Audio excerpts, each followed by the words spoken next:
हिंदवी स्वराज्य संस्थापक छत्रपती शिवाजी महाराज, भारतीय राज्यघटनेचे शिल्पकार महामानव डॉक्टर बाबासाहेब आंबेडकर, हिंदू हृदय सम्राट वंदनीय बाळासाहेब ठाकरे, धर्मवीर आनंद दिघे साहेब यांच्या पवित्र विचारांसमोर नतमस्तक होतो। महाराष्ट्र राज्याचे सन्माननीय लोकप्रिय मुख्यमंत्री, शिवसेनेचे मुख्य नेते आदरणीय एकनाथजी शिंदे साहेब यांच्या आशीर्वादाने आज या ठिकाणी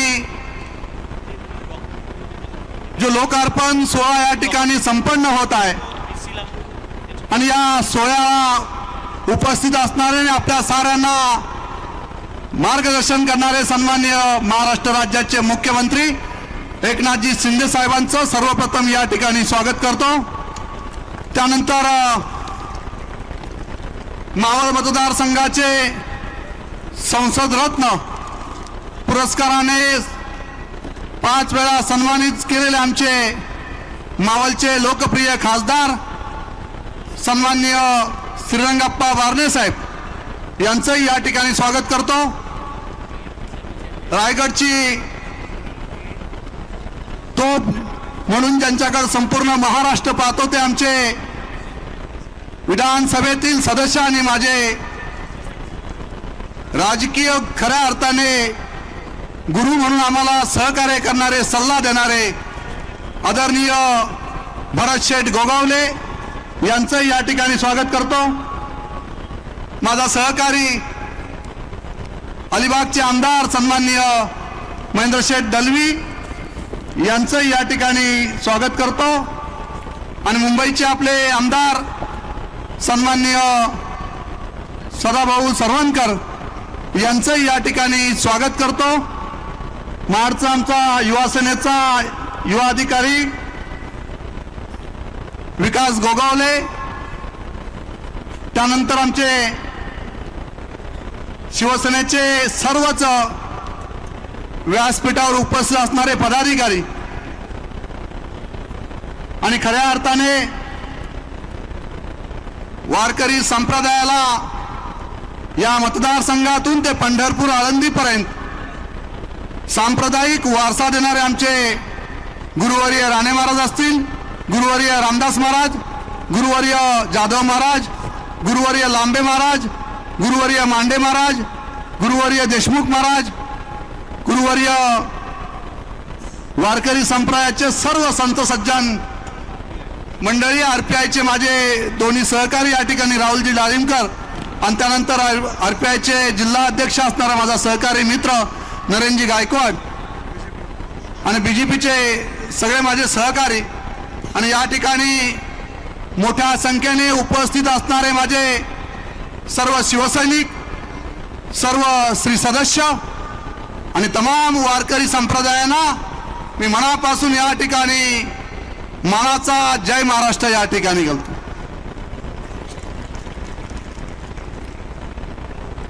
खरं तर आपण हा ऐतिहासिक लोकार्पण सोहळा या ठिकाणी संपन्न झालेला आहे।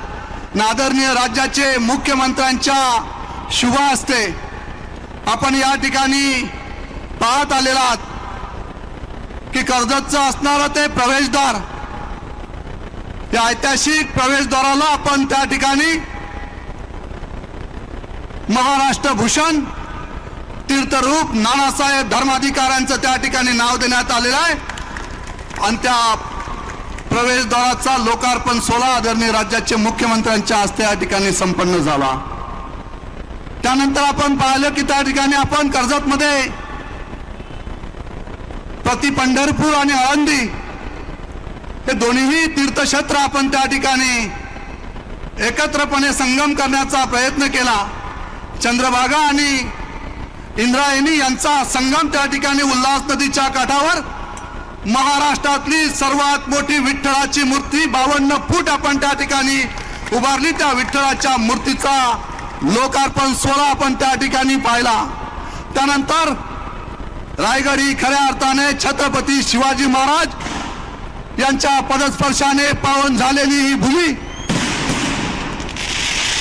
या भूमीमध्ये छत्रपती शिवाजी महाराजांची शिवसृष्टी आपण त्या ठिकाणी साकारलेली आहे. त्यानंतर धर्मवीर संभाजी महाराज यांचं स्मारक, असं भव्य दिव्य स्मारक आपण त्या ठिकाणी पाहिले. त्याचं सुद्धा लोकार्पण सोहळा राज्याचे मुख्यमंत्री आदरणीय एकनाथजी शिंदे साहेब यांच्या शुभ हस्ते झालेला आहे. या ठिकाणी आपण पाहिलं की या कर्जत तालुक्यामध्ये असणारी सर्व प्रशासकीय इमारती ज्या आहेत त्या एकाच छताखाली या ठिकाणी आणलेल्या आहेत आणि भव्य दिव्य असं प्रशासकीय भवन या ठिकाणी उभारलेलं आहे. त्याचा सुद्धा लोकार्पण सोहळा या ठिकाणी संपन्न झालेला आहे. गजानन बुवा भजनभूषण सम्राट यांच्या सुद्धा वास्तूचा आपण त्या ठिकाणी भूमिपूजन समारंभ आदरणीय राज्याचे मुख्यमंत्री एकनाथजी शिंदे साहेब यांच्या शुभ हस्ते या ठिकाणी झालेला आहे. आपण सर्वजण मोठ्या प्रमाणात या ठिकाणी उपस्थित राहिलेले आहेत. सर्व वारकरी संप्रदाय असेल, श्री सदस्य असतील आणि माझा खऱ्या अर्थाने उपस्थित असणारा शिवसेनेचा कडवट शिवसैनिक आणि युवा सेनेचे माझे सगळे शिलेदार आपण मोठ्या संख्येने आपण या ठिकाणी उपस्थित राहिलेला आहेत. आपण ते प्रवेशद्वार त्या ठिकाणी पाहिलं. महाराष्ट्र भूषण तीर्थरूप नानासाहेब धर्माधिकाऱ्यांचं नाव त्या ठिकाणी देण्यात आलेलं आहे. खऱ्या अर्थाने नानासाहेब धर्माधिकाऱ्यांनी या महाराष्ट्रासाठी, या देशासाठी जे योगदान खऱ्या अर्थाने दिलेलं आहे. आपल्याला सगळ्यांना माहिती आहे की खऱ्या अर्थाने हा समाज व्यसनमुक्त व्हावं, हा समाज एकसंघ व्हावं आणि खऱ्या अर्थाने या समाजाची प्रगती व्हावी आणि म्हणून आपल्या दिनक्रमामध्ये नानासाहेब धर्माधिकाऱ्यांचे विचार आपण आचरणात आणले पाहिजेत. आणि हीच खऱ्या अर्थाने त्या प्रवेशद्वाराला खऱ्या अर्थाने ते स्मारक जे उभं राहिलेलं आहे त्या स्मारकाच्या रूपाने त्यांचे विचार आपल्यामध्ये रुजले गेले आहेत. साहेब, हे जे काही ऐतिहासिक लोकार्पण सोहळा या ठिकाणी संपन्न झालेले आहेत, हे उद्घाटने आपण या ठिकाणी खऱ्या अर्थाने केलेली आहेत. मी या ठिकाणी साहेब ही उद्घाटने म्हणणार नाही, तर खऱ्या अर्थाने साहेब हा विचारांचा वारसा आहे आणि हा वारसा आम्हाला पुढच्या पिढीपर्यंत साहेब आम्हाला या ठिकाणी भविष्याच्या असणाऱ्या आमच्या युवा पिढीला आम्हाला या ठिकाणी द्यायचं आहे. आणि म्हणून महाराष्ट्र ही संतांची भूमी आहे, महाराष्ट्र ही संस्कृती चालवणारी भूमी आहे आणि या भूमीतून खऱ्या अर्थाने हे विचार आपल्याला साता समुद्रा पलीकडे घेऊन जायचे. आणि म्हणून आज मोठ्या प्रमाणात या ठिकाणी आपण पाहिलं की वारकरी संप्रदाय मोठ्या प्रमाणात या ठिकाणी उतरलेला आहे आणि वारकरी संप्रदायाच्या माध्यमातून भव्य दिव्य अशी विठ्ठलाची मूर्ती आपण या ठिकाणी साकारलेली आहे. आणि या विठ्ठलाच्या मूर्तीमधूनच आपण खऱ्या अर्थाने पती पंढरपूर, पती आळंदी हे माझ्या वारकरी बांधवांनी, त्या सगळ्या संतांनी दिलेलं जे योगदान आहे ते योगदान आपल्याला कदापि या ठिकाणी विसरता येणार नाही. आणि म्हणून आज या ठिकाणी मोठ्या प्रमाणात आपण सारेजण या ऐतिहासिक वास्तूचं लोकार्पण सोहळा संपन्न होत असताना आपण या ठिकाणी उपस्थित राहिलेला आहे. छत्रपती शिवाजी महाराजांनी दिलेलं योगदान हे तुम्हाला साऱ्यांनाच कदापि विसरता येणार नाही. आणि म्हणून रामदास स्वामींनी दासबोधामध्ये असं म्हटलेलं आहे, या भूमंडलाचे ठाई धर्मरक्षी ऐसा नाही, महाराष्ट्र धर्म हिंदू धर्म राहिला काही तुम्हा कारणे. या महाराष्ट्रामध्ये हिंदू धर्म जर राहिला असेल तो फक्त आणि फक्त छत्रपती शिवाजी महाराजांमुळे शिल्लक राहिलेला आहे. आणि या शिवाजी महाराजांचे मावले म्हणून आम्ही सारेजण या ठिकाणी उभे आहोत. आणि म्हणून आपण हे सारेजण मोठ्या संख्येने या ठिकाणी उपस्थित आहात. आज मला या ठिकाणी ही उपस्थिती पाहून आपण त्या ठिकाणी पाहिलं तर सोहळा हा ऐतिहासिक आहे. साहेबांची पडलेला शाबासकीची थाप हीच माझी खऱ्या अर्थाने 4 वर्षामध्ये जी विकास कामे या मतदारसंघामध्ये आम्ही केलेली आहेत त्याचं खऱ्या अर्थाने साहेबांनी दिलेली शाबासकी हेच आमचं खऱ्या अर्थाने पारितोषिक आहे. मित्रांनो, या 4 वर्षामध्ये अनेक ऐतिहासिक कामे या मतदारसंघामध्ये आतापर्यंत आपण या ठिकाणी केलेली आहेत.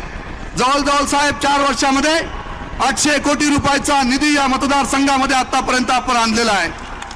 आणि आज या ठिकाणी जे ऐतिहासिक लोकार्पण सोहळा संपन्न होत आहे, जी भूमिपूजन या ठिकाणी झालेले आहेत, जवळजवळ बरेचसे 272 कोटी रुपयाचे निधी आपण या ठिकाणी आज लोकार्पण सोहळा या ठिकाणी संपन्न होत आहे. त्याचं भूमिपूजन आज या ठिकाणी त्या झालेलं आहे. आणि म्हणून आज आपण या ठिकाणी सारेजण मोठ्या संख्येने आपण या ठिकाणी उपस्थित आहात। साहेब आज खऱ्या अर्थाने या ठिकाणी आलेले आहेत। मला बरंच काही बोलायचंय, परंतु साहेबांना दिल्लीवरून फोन चालू आहे आणि त्यांना मुंबई येथे अर्जंट त्या ठिकाणी जायचं आहे। परंतु साहेब, या मतदारसंघाची परिस्थिती आपल्या समोर मांडतोय। या मतदारसंघाने आतापर्यंत खूप सोसलेला आहे। हा मतदारसंघ वंदनीय बाळासाहेबांच्या विचाराने प्रेरित झालेला हा मतदारसंघ आहे आणि या मतदारसंघाचा आमदार म्हणून मी आपल्या समोर उभा आहे। आपण दिलेला वेळोवेळी आशीर्वाद, आपण दिलेलं सहकार्य या माध्यमातून सातत्याने मी आपल्याबरोबर ठामपणे उभा आहे। मी या ठिकाणी साहेब 5 मिनिटं थोडी आपली जास्त घेतोय, परंतु मला क्षमा असावी। मी या ठिकाणी मित्रांनो आवर्जून तुम्हाला या ठिकाणी सांगेल की एक किस्सा साहेबांबद्दल मी या ठिकाणी नक्कीच आपल्याला 2 मिनिटं सांगणार आहे। साहेब,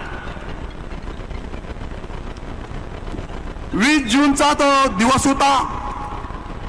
त्या दिवशी आम्ही विधान भवनमध्ये विधान परिषदेचं मतदान केलं आणि विधान भवनच्या बाहेर उभे राहिलो। साहेब माझ्या समोर उभे होते। साहेबांनी मला सांगितलं आम्हाला की चला आपल्याला जायचंय। कुठे जायचंय हे माहीत नव्हतं, परंतु साहेबांचा आदेश हा शेवटचा आदेश होता आणि आम्ही तात्काळ रायगडचे 3ही आमदार गाडीमध्ये बसून निघालो। बघता बघता आम्ही सुरतला पोहोचलो। सुरतला पोहोचल्यानंतर त्या ठिकाणी 5 आमदार आम्ही त्या ठिकाणी उपस्थित होतो। साहेब आमच्या समोर अगोदर पोहोचलेले होते। साहेब तिथे उपस्थित होते। साहेबांचा तो चेहरा पाहिला। साहेब थोडेसे नाराज दिसले, दुःखी दिसले। एवढं मोठं शिवधनुष्य पेळायचं होतं मित्रांनो, दुःख तर साहजिक असणारच। वंदनीय बाळासाहेबांच्या चरणी कायमस्वरूपी आपलं संपूर्ण आयुष्य वेचलेलं हा नेतृत्व त्यावेळेस ते दुःखी पाहिलं आणि माझ्यातला कडवट शिवसैनिक जागा झाला। मी साहेबांच्या समोर आलो। साहेबांना म्हटलं, साहेब तुम्ही दुःखी दिसताय, तुम्ही टेन्शन घेऊ नका, आम्ही कायमस्वरूपी तुमच्याबरोबर ठामपणे उभे आहेत। आमचे परतीचे दोर कापले गेलेले आहेत। आमच्या शेवटच्या श्वासापर्यंत आम्ही तुमच्याबरोबर ठामपणे उभे राहू हा शब्द साहेबांना त्या ठिकाणी दिला। साहेबांनी मनापासून चेहऱ्यावर हास्य केलं आणि मला बोलले, महेंद्र धन्यवाद। त्यावेळेस साहेबांची ते केविलवाणी परिस्थिती पाहिली। परंतु मित्रांनो, सुरत असेल, गुवाहाटी असेल, गोवा असेल, गोव्यापर्यंत पोहोचलो। सर्व राजकीय परिस्थिती व्यवस्थित करून साहेब रात्री गोव्याला पोहोचले। कानामध्ये जाऊन सांगत होतो, साहेब काही झालं तरी चालेल, पण महाराष्ट्राचे मुख्यमंत्री तुम्हीच झाले पाहिजे। साहेब बोलले, नाही रे, परिस्थिती बघून आपण निर्णय घेऊ। मी बोललो, साहेब काहीही करा। सकाळी साहेब निघाले तरी बाल हट्ट करून त्यांच्या मागे लागलो होतो, साहेब काहीही करा। साहेब बोलले, पाहतो मी मुंबईला गेल्यानंतर। आम्ही सगळे गोव्याला स्तब्ध झालेलो होतो, शांत बसलेलो होतो। अचानकपणे आम्ही टीव्हीवर पाहिलं की आमचं नेतृत्व महाराष्ट्राचे मुख्यमंत्र्याची शपथ घेत होते। हे पाहून आम्ही सारेजण त्या ठिकाणी अचंबित झालो आणि त्याच वेळेस वंदनीय बाळासाहेबांचे शब्द मला आठवले। साहेब आजही आपण पाहताय की माझ्या ऑफिसमध्ये ते शब्द लिहिलेले आहेत की जीवनामध्ये एकदा निर्णय घेतला की मागे फिरू नका, कारण मागे फिरणारे कधीही इतिहास रचू शकत नाही। आणि साहेबांनी ते सत्यात उतरवलेलं मी पाहिलं आणि खऱ्या अर्थाने वंदनीय बाळासाहेबांचं रूप मी माझ्या साहेबांमध्ये पाहिलं मित्रांनो। आणि म्हणून आम्हाला तो जल्लोष त्या ठिकाणी अतिशय उत्साहित झालो आणि त्या ठिकाणी आम्ही जल्लोष साजरा केला। परंतु साहेब विरोधकांनी टेबलावर नाचलो म्हणून आमच्यावर टीका केली। आपण आम्हाला आशीर्वाद दिलेला होता, आम्ही त्या टीकेला भीक घालत नाही, परंतु खऱ्या अर्थाने आपला आशीर्वाद त्यावेळेस आमच्या बरोबर होता आणि खऱ्या अर्थाने महाराष्ट्रातला एक सामान्य शिवसैनिक, एक सच्चा शिवसैनिक, एक कडवट शिवसैनिक महाराष्ट्राचा मुख्यमंत्री झाला होता। म्हणून मी टेबलावर जाऊन त्या ठिकाणी जल्लोष केला होता आणि या गोष्टीचा सार्थ अभिमान आहे। हे साहेब तुमच्या समोर मला सांगायचं होतं। याच दिवसाची मी वाट पाहत होतो की अतिशय आम्ही ते सहन करत होतो, आम्हाला ते सहन होत नव्हतं। अतिशय आम्हाला त्या गोष्टीचा त्रास त्या ठिकाणी होत होता, परंतु साहेब आम्ही संस्कृतीचं जतन करणारे कार्यकर्ते आहोत। वंदनीय बाळासाहेबांच्या विचारांचे जतन करणारे आम्ही कार्यकर्ते आहोत। परंतु आमच्यावर अनेक प्रकारचे त्या ठिकाणी टीका टिप्पणी झाली, परंतु त्या गोष्टीला आम्ही भीक घालत नाही, कारण महाराष्ट्राला खऱ्या अर्थाने जे लागणारं नेतृत्व होतं ते आम्हाला मिळालं होतं। मी एक सामान्य शिवसैनिक आहे, मी एका शेतकऱ्याचा मुलगा आहे, माझे वडील खासदार आमदार कोणी नाहीये साहेब, राजकीय काही पार्श्वभूमी नसताना साहेब या मतदारसंघाच्या जनतेने मला या मतदारसंघाचा आमदार म्हणून निवडून दिलेला होता. आज खऱ्या अर्थाने ते पारणे साहेब आज माझ्या डोळ्यासकट माझ्या वडील या ठिकाणी उपस्थित आहेत, माझे आई वडील साहेब मालकरी आहेत. त्या सगळ्यांच्या साक्षीने राणे महाराजांचा आशीर्वाद घेतला साहेब. 2019ला मी विधानसभेच्या निवडणुकीला सामोरे गेलो. या वारकरी संप्रदायाच्या उपस्थित असणाऱ्या रामदास महाराज असतील, जाधव महाराज असतील, या सगळ्यांचा आशीर्वाद घेतला साहेब आणि संपूर्ण वारकरी संप्रदाय रस्त्यावर उतरून आमदार महेंद्र थोरवेला आमदार करण्यासाठी रस्त्यावर उतरला. आज प्रति पंढरपूर आळंदी या ठिकाणी साकारली गेली. यापेक्षा भाग्य कायम साहेब आमचं, हीच आमची खऱ्या अर्थाने पुण्याई आहे. तुम्ही दिलेला आशीर्वाद, तुमचा असणारा सहकार्य आम्ही आयुष्यभर विसरणार नाही साहेब. आणि म्हणून साहेब जाता जाता आपल्याला जायचंय, आम्हाला बरंच काही या ठिकाणी बोलायचं होतं, परंतु नेक्स्ट टाइम नक्कीच आपल्याकडे जास्त वेळ साहेब आम्ही घेऊ. परंतु आम्हाला जाता जाता नक्कीच साहेब या ठिकाणी मी सांगेल की जी या मतदारसंघामध्ये आता 800 कोटी रुपयाचा निधी तर आपण दिलेला आहे. आम्ही आता काय मागणार आपल्याकडे, परंतु साहेब जे प्रश्न या ठिकाणी प्रलंबित आहेत या प्रश्नांना वाचा फोडण्यासाठी आपल्याला सांगतो साहेब. या कर्जत खलापूर असेल आहे संपूर्ण रायगड जिल्ह्यातून साहेब पेन अर्बन बँकेचा फार मोठा प्रश्न साहेब आहे. आणि साहेब आपण मंत्रालयामध्ये पेन अर्बन बँकेची आपण बैठक घेतली आणि या बैठकीमध्ये आपण सूचना सुद्धा केलेल्या आहेत. परंतु साहेब सरकार म्हणून आतापर्यंत आपण अनेक ऐतिहासिक निर्णय घेतलेले आहेत. इथे बसलेल्या सगळ्यांच्या भावनांचा तो प्रश्न आहे साहेब. पेन अर्बन बँकेचा ईडीचा हस्तक्षेप बाजूला करा आणि ज्या संचालक मंडळाच्या प्रॉपर्ट्या ज्या आहेत त्या प्रॉपर्टीचा शासनाने लिलाव करावा. काही प्रॉपर्टी सिडको असेल त्या सिडकोच्या ताब्यात द्यावा आणि हे पैसे उभे करून माझ्या शेतकरी बांधवांना आणि माझ्या पेन अर्बन बँकेच्या खातेदारांच्या खात्यामध्ये पैसे आपण द्यावेत. शासनाने याची भूमिका आपण साहेब त्या ठिकाणी घ्यावी. आणि साहेब खऱ्या अर्थाने कर्जत शहरामध्ये आपण या ठिकाणी आलेले आहेत. 1995ला युती सरकार साहेब या ठिकाणी आलं, त्यावेळेस साहेब ही वॉटर स्कीम आम्ही या ठिकाणी उभारलेली आहे. आज वाढतं शहरीकरण लक्षात घेता साहेब या ठिकाणी कर्जतच्या वॉटर स्कीमला साहेब टेक्निकल सँक्शन या ठिकाणी मिळालेलं आहे. 54 कोटीची साहेब ही वॉटर स्कीम आहे. या वॉटर स्कीमला आपण राज्य शासनाच्या माध्यमातून मंजुरी द्यावी. अशा पद्धतीने साहेब या ठिकाणी भुयारी मार्ग आहे, तो पलीकडे रेल्वेच्या निघतो साहेब. या भुयारी मार्गाला आपण प्रशासकीय मंजुरी साहेब त्या ठिकाणी दिलेली आहे. या भुयारी मार्गाला कैलासवासी अनंत काका जोशींचं नाव आम्ही त्या ठिकाणी देणार आहोत. त्याचं सुद्धा आपण त्या ठिकाणी साहेब आम्हाला निधी उपलब्ध करून द्यावा. डॉक्टर बाबासाहेब आंबेडकरांचं भवन साहेब आतापर्यंत जी ऐतिहासिक कामे या ठिकाणी झालेली आहेत, आमची साऱ्यांची आंबेडकर चळवळीच्या माझ्या सगळ्या सहकाऱ्यांची सगळ्यांचीच आपल्याला या ठिकाणी विनंती आहे. 5 कोटी रुपयाचा निधी आम्हाला तुम्ही आंबेडकर भवनसाठी साहेब त्या ठिकाणी उपलब्ध करून द्या. भव्य दिव्य स्मारक आम्ही आंबेडकर भवन या ठिकाणी साहेब आम्ही साकारणार आहोत, जेणेकरून ती सुद्धा वास्तू या कर्जतकरांना संपूर्ण महाराष्ट्राला संपूर्ण रायगड जिल्ह्याला एक ऐतिहासिक वास्तूच्या रूपाने आपल्याला त्या ठिकाणी साहेब पाहता येईल. अशाच पद्धतीने साहेब या मतदारसंघामध्ये कोयना बांधवांचे जवळजवळ 22 गावे साहेब या ठिकाणी आहेत आणि संपूर्ण रायगड जिल्ह्यामध्ये साहेब जवळजवळ 35 गावे या ठिकाणी कोयना समाजाची साहेब त्या ठिकाणी आहेत. आणि माझ्या मतदारसंघामध्ये 22 गाव आहेत. कोयनेचे प्रश्न साहेब आतापर्यंत सुटलेले नाहीत. आपण सुद्धा कोयना प्रकल्पग्रस्त साहेब त्या ठिकाणी आहात. आपण साताऱ्याचे साहेब त्या ठिकाणचे त्या मातीतले त्या भूमीतले आपण त्या ठिकाणी आहेत. सगळे आपले त्या ठिकाणचे बांधव या ठिकाणी वास्तव्यास आलेले आहेत. त्यांचे सुद्धा साहेब जे प्रश्न आहेत ते सुद्धा आपण लवकरात लवकर या ठिकाणी मार्गी लावावे. साहेब खऱ्या अर्थाने हे जे काही प्रश्न आहेत हे सगळे प्रश्न आपल्या माध्यमातून सुटलेच मला पूर्णपणे आत्मविश्वास आहे. मित्रांनो, आजपर्यंत या मतदारसंघासाठी 800 कोटी रुपयाचा निधी आणत असताना ज्या वेळेस साहेबांसमोर गेलो कधीही साहेबांनी माझ्याकडे पाहिलं नाही. पहिलं माझ्या पत्रावर सही करण्याचं काम साहेब करत असतात. कधी मला कोणत्या गोष्टीची कमतरता आतापर्यंत माझ्या साहेबांनी या ठिकाणी करून दिलेली नाही. आणि म्हणून असं नेतृत्व लाभणं हे सुद्धा आम्हा सगळ्यांचं भाग्य आहे. आणि म्हणून मी या ठिकाणी सांगेल सगळ्या माझ्या उपस्थित सगळ्या शिवसैनिकांना आणि सगळ्या कर्जतच्या जनतेला सांगेल का फक्त कुटुंब प्रमुख बोलून होत नाही. घरात बसून कुटुंब प्रमुख होत नसतो मित्रांनो, परंतु खऱ्या अर्थाने हे नेतृत्व 1.25 वर्षामध्ये महाराष्ट्रातील प्रत्येक कुटुंबामध्ये जाऊन जनतेची नाल असणारं नेतृत्व आणि जनतेची जाण असणारं नेतृत्व संपूर्ण महाराष्ट्रामध्ये 1.25 वर्षामध्ये फिरत आहे. आणि म्हणून या 2.5 वर्षामध्ये मागे पडलेला महाराष्ट्र साहेबांनी 1.25 वर्षामध्ये या देशामध्ये महाराष्ट्र नंबर 1 आणण्याचं काम त्या ठिकाणी केलेलं आहे. आणि म्हणून मी या ठिकाणी कर्जतच्या सगळ्या माझ्या कार्यकर्त्यांसमोर सांगेल, माझा मतदारसंघ सुद्धा जसा जे या महाराष्ट्रातील असणारे 288 मतदारसंघापैकी जे ठराविक मतदारसंघ आघाडीवर आहेत त्यामध्ये कर्जत मतदारसंघ सुद्धा नंबर 1 ला राहायला पाहिजे साहेब. त्यासाठी आम्ही सारेजण त्या ठिकाणी प्रयत्न करणार आहोत. परंतु खऱ्या अर्थाने घोषवाक्य या ठिकाणी साहेब बोलून जात आहे. मी या ठिकाणी सांगेल की मी नेहमी एक स्वप्न पाहिलेलं आहे. यावेळेस या मतदारसंघाचा आमदार झालो त्यावेळेस एक स्वप्न पाहिलेलं आहे की ज्या दिवशी मी आमदार झालोय त्या दिवशी कर्जतचं नंदनवन केल्याशिवाय राहणार नाही. स्वप्न मी त्या ठिकाणी पाहिलेलं होतं आणि आज खऱ्या अर्थाने मी या ठिकाणी साऱ्या कर्जतकरांना सांगेल की घोषवाक्य आपण या ठिकाणी बोलायचं आहे. आणि ते घोषवाक्य असं आहे, करूया नंदनवन कर्जत खालापूर नंबर 1.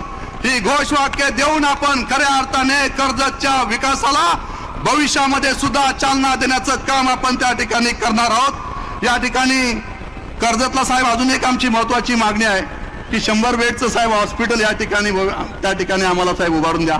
आज ज्या माझ्या नगराध्यक्षा सुमनते अवसरमल आणि बेबीसेट सॅम्युअल आणि आमचे अवसरमल साहेब आणि आमचे प्रशांतजी कोठावले असतील, आमचा मंगेश कालोखे असेल, त्यानंतर आमच्या जिनिताई सॅम्युअल असतील, राजीव डोमणे असेल, प्रभाकर शेळके, या साऱ्यांनी शिवसेनेमध्ये या सगळ्या नगरसेवक नगराध्यक्षांनी राष्ट्रवादीतून शिवसेनेमध्ये जाहीर या ठिकाणी प्रवेश केलेला आहे.